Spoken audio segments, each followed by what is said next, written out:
안녕하세요, 닥터진입니다. 희망찬 2020년 경자는 새해가 밝았습니다. 우리 구독자, 시청자 여러분들 새해 복 많이 받으시고 올해에도 건강하고 행복한 한 해 보내시기를 진심으로 기원합니다. 새해를 맞이해서 여러분들 모두 성형대박 나시기를 바라는 마음에서 신년기획 특집 성형대박나기 그 1탄으로 오늘은 눈성형 대박나기에 대해서 말씀드려 볼게요. 여러분들이 상담을 오시면 닥터진이 여러 가지를 살펴보면서 눈 모양에 따른 적합한 방법과 디자인을 설명해 드리는데요. 상담 시에 아주 많은 부분에 대해서 살펴보지만 가장 중요한 6가지에 대해서 말씀드릴게요. 닥터진이 상담 시에 가장 먼저 보는 것은 눈 뜨는 힘이에요. 이 눈 뜨는 힘이 충분해야 또렷하고 예쁜 눈 모양이 될 수 있고, 눈 뜨는 힘이 약하면 수술 디자인이나 방법 자체가 달라질 수 있기 때문에 안검하수의 여부를 체크해 보는 것이 최우선적으로 중요한 부분이에요. 하지만 우리나라 분들은 많은 분들이 단지 눈꺼풀 피부가 덮여서 눈이 작아 보이는 가성 안검하수를 갖고 계신 분들이 많기 때문에 실제로 눈매 교정 등 별다른 수술을 추가로 해야 하는 경우는 그다지 많지 않아요. 우리가 피자 먹을 때 핫소스를 뿌리면 더 맛있게 먹을 수 있잖아요? 그런데 쌍꺼풀 수술할 때 이 눈매 교정은 핫소스가 아니에요. 안검하수라는 증상에 대한 약이에요, 약. 증상이 있는 분은 당연히 약을 먹어야겠지만 멀쩡한 분은 이 약을 먹어봐야 입만만 쓰지 별 도움될 게 없겠죠. 두 번째로 보는 것은 눈과 눈썹 사이의 거리예요. 눈과 눈썹 사이 거리에 따라서 잘 어울리는 쌍꺼풀 라인의 크기를 정할 수 있어요. 이 거리가 좁은 분은 조금 라인을 작게 잡고, 이 거리가 넓은 분은 좀 큰 디자인의 라인도 가능하죠. 그렇다고 이 거리가 넓으면 무조건 좋을 것 같지만 눈과 눈썹 사이 거리가 한 1cm 정도 거리가 있거나 내 눈의 상하폭 정도의 거리 정도가 예쁜 눈 모양을 만들기에는 딱 적당한 것 같아요. 세 번째는 적당한 안구의 돌출 정도예요. 이 적당한이라는 표현이 참 애매하긴 한데요. 안구의 돌출 정도는 병원마다 논문마다 차이가 있고 사실 아주 주관적인 평가이기 때문에 어느 정도면 돌출이 된 눈이다, 함몰된 눈이다, 이렇게 단적으로 얘기하기는 좀 어려운 부분이 있어요. 보통은 함몰된 눈보다는 약간 돌출된 눈이 수술 후에 예쁘고 또렷한 눈매가 될 가능성이 더 많고요. 같은 크기로 쌍꺼풀을 하더라도 약간 돌출된 눈의 경우가 쌍꺼풀 라인이 더 잘 보이게 돼요. 제가 상담을 하다 보면 여러분들께서 참고될 만한 사진 가져오시는 분들 되게 많은데요. 사진 속 주인공과 비슷한 결과가 가능하신 분도 있긴 하지만 그렇지 못한 경우도 있어요. 사실은 그런 경우가 더 많아요.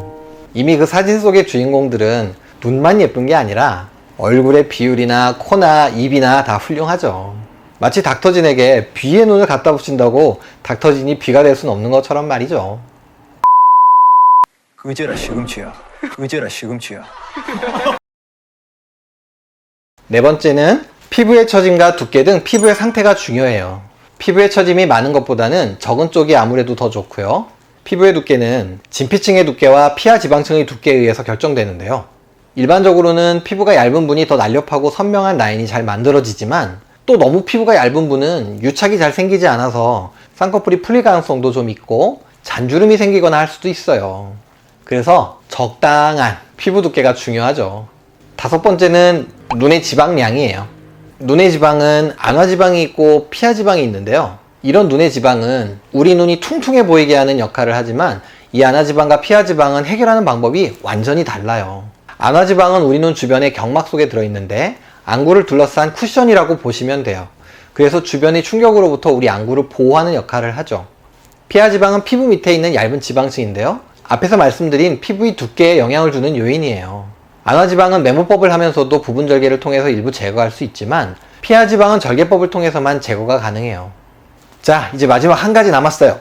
아직 한 발 남았다. 마지막으로는 적당한 눈동자의 크기예요. 눈동자가 너무 작으면 수술 후에도 눈매가 또렷해 보이지 않을 수 있고요. 또 너무 눈동자가 크면 눈 뜨는 힘이 충분한데도 꼭 안검하수가 있는 것처럼 보일 수도 있어요. 평균적으로는 눈동자의 상하폭이 한 1cm 정도면 적당하다고 볼 수 있죠. 결국 좋은 조건을 타고난 사람이 수술 후에도 예쁘게 잘 된다는 얘기잖아요. 맞아요. 솔직히 그런 면이 없지 않아요.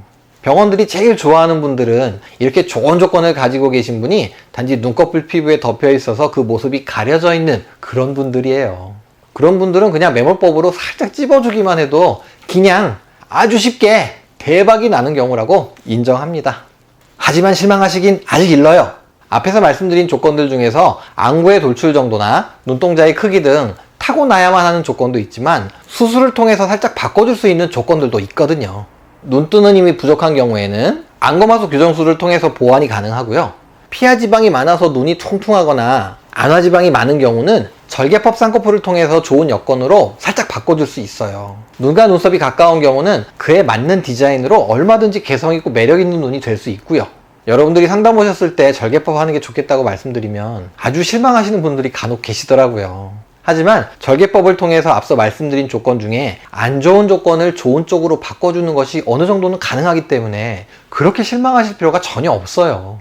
그리고 닥터진이 여러분들께 정말 말씀드리고 싶은 것은 내 눈의 조건과 완전히 동떨어진 나와는 맞지 않는 그런 눈모습에 더 이상은 너무 미련을 가지지 마시고요. 내 눈에 맞는 디자인과 방법을 잘 찾아서 주어진 조건 하에서 최선의 결과를 얻을 수 있도록 하는 것이 더 중요하다고 생각해요.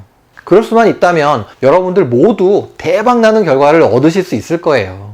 그런 결과를 얻을 수 있도록 조언하고 도와드리는 것이 또 닥터진 같은 사람이 해야 하는 일이기도 하고요. 오늘 영상이 도움이 좀 되셨나요? 저는 다음 영상에서 다시 찾아뵐게요. 그럼 안녕.